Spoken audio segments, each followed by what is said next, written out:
पीले दांत वाली बहू। रंजना कभी ब्रश नहीं करती थी।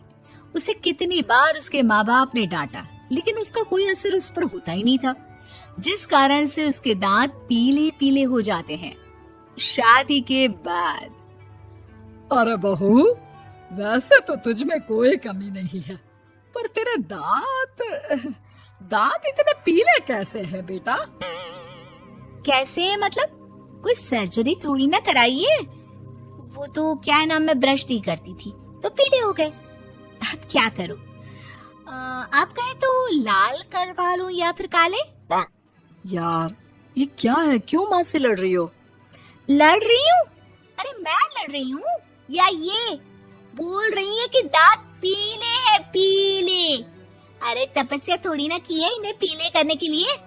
बकायदा ब्रश नहीं किया है 20 साल तक, तब जाकर। छी, कैसी बात कर रही हो? ये उस वक्त तो पीले नहीं थे जब हम लोग तुम्हें देखने आए थे। अरे तब साफ करवा लिया होगा डेंटिस्ट के पास जाकर। अब देखो कैसे पीले पीले लग रहे हैं। रंजना सास की तरफ गुस्से से देखती है। फिर शुरू हो गई पीले पीले पीले। अरे पीले तो तब भी थे जब मेरे हाथ का रसगुल्ला उड़ा उड़ा कर खा रही थी और बोल रही थी, लड़की नहीं गुणों का खजाना दे रहे भाई साहब आप। खैर, अब वो लोग करते भी तो क्या करते, पीले दांत वाली बहू पल्ले पड़ी थी तो झेलना तो था ही। एक दिन कीर्तन में रंजना गाना गा रही थी।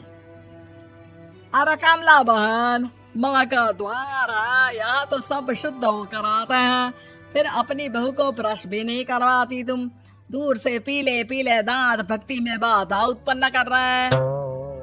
अरे कोई 2 साल की बच्ची थोड़ी ना लेकर आई हूँ मैं बहू बनाकर। अच्छी खासी लड़की है, अरे कैसे करवाऊं ब्रश? ये तो उसे खुद करना चाहिए ना। अब माँ बाप तो इसके जैसे तैसे निपटा दिए, ये नहीं सोचा कि सास कैसे संभालेगी। सास बहू को लेकर घर आ जाती है, लेकिन सोच लेती है कि अब इसे लेकर कहीं नहीं जाएगी। अगले रोज बहू कहती है, अरे क्या हो गया, मंदिर नहीं जाना क्या? कीर्तन का वक्त हो रहा है। मेरी मधुर वाणी से कान्हा जी जागते हैं और सोते हैं। आप तो जानती है ना उनकी भक्ति में कितना मन लगता है मेरा। वो क्या है ना, तबीयत ठीक नहीं लग रही है मेरी, आराम करूंगी मैं। तबीयत ठीक नहीं लग रही? अभी तो मिथुन के गाने पर नाच रही थी आप, और अब बोल रही है कि तबीयत ठीक नहीं लग रही। अरे भक्ति में मन लगा लो सासू माँ, ऊपर जाना है, क्या मुंह दिखाओगी आप? हाँ? सास को बहू की बात पर गुस्सा आ जाता है। मैं क्या मुंह दिखाऊंगी, इसकी चिंता तो ना कर, समझी? अपने मुंह की चिंता कर, जो ये पीले पीले दांत लेकर हर जगह पहुंच जाती है। पता है लोग कितना मजाक बनाते हैं। ना जी ना, मैं नहीं जाना कहीं तेरे साथ। तो ये बात है, कोई ना, मत जाओ, मैं अपने कमरे में ही बैठकर भक्ति कर लूंगी। ऊपर वाला दांत थोड़ी ना देखता है, मन देखता है, भावना देखता है। और अरे बस बस, तू सब कुछ दिखा, बस ये सफेद चमकदार दांत ना दिखाना किसी को, है? जा यहाँ से। बहू को सास की बात का कोई फर्क नहीं पड़ता, वो तो जैसी थी वैसी ही रह जाती है। सुबह नहाकर किचन में खाना बनाना, फिर खाना खाना, कीर्तन भजन करना और सो जाना। एक दिन, माँ जी मैं सहेली के घर जा रही हूँ, शाम को लेट आऊंगी। हाँ हाँ तो जाना, मैंने कौन सा तेरी आरती करनी है घर पर बैठकर। रंजना सहेली के घर जाती है, जहाँ वो पार्टी में जाने की तैयारी कर रही होती है। अरे शिखा, कहाँ जाने की तैयारी कर रही है? मैं गलत वक्त पर आ गई क्या? अरे नहीं यार, उल्टा सही वक्त पर आ गया। मैंने ये साड़ी और ज्वेलरी निकाली है यार, शाम को इनके ऑफिस की एक पार्टी में जाना है। बताना कैसा लग रहा है ये सब? नहीं यार, इस ड्रेस के साथ तो वो वाली ज्वेलरी अच्छी लगेगी। हाँ हाँ सही बोल रही है, मैंने ध्यान ही नहीं दिया। वैसे तो हमेशा से मस्त फैशन सेंस रखती है। तो बड़ा जाती होगी ना पति के साथ पार्टी में। रंजना कुछ नहीं बोलती, बस सोचती है कि यार काश ये बात सही हो जाती, पर मैं क्यों नहीं जाती पार्टी में? क्या इन लोगों की कोई पार्टी होती नहीं होगी? रंजना घर आती है और रात में पति से सवाल करती है, एक बात बताइए, आप मुझे किसी पार्टी में क्यों नहीं ले जाते?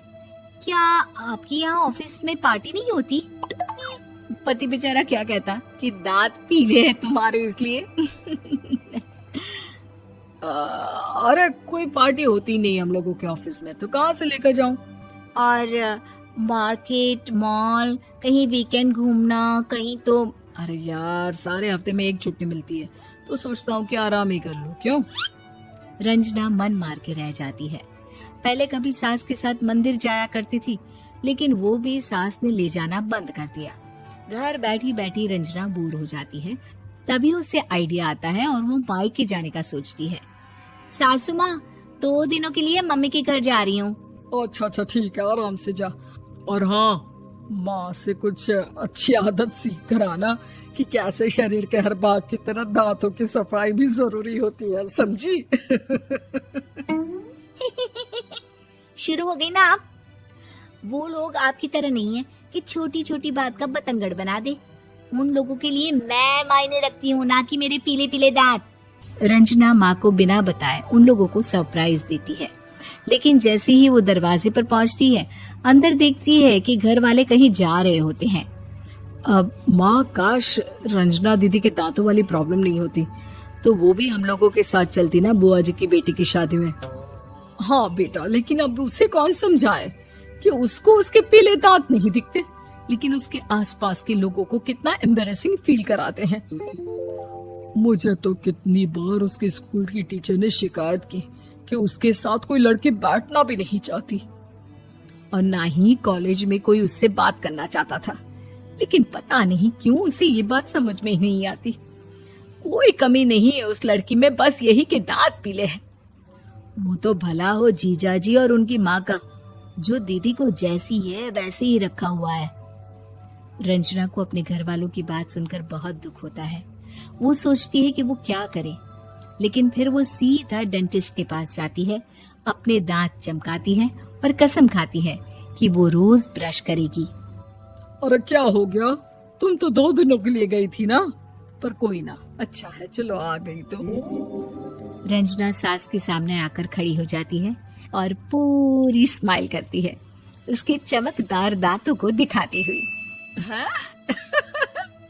चले मंदिर? माँ, मुझे माफ कर दीजिए, मैंने आप लोगों को बहुत एम्बैरेसिंग फील करवाया। मैं आज से रोज ब्रश करूंगी।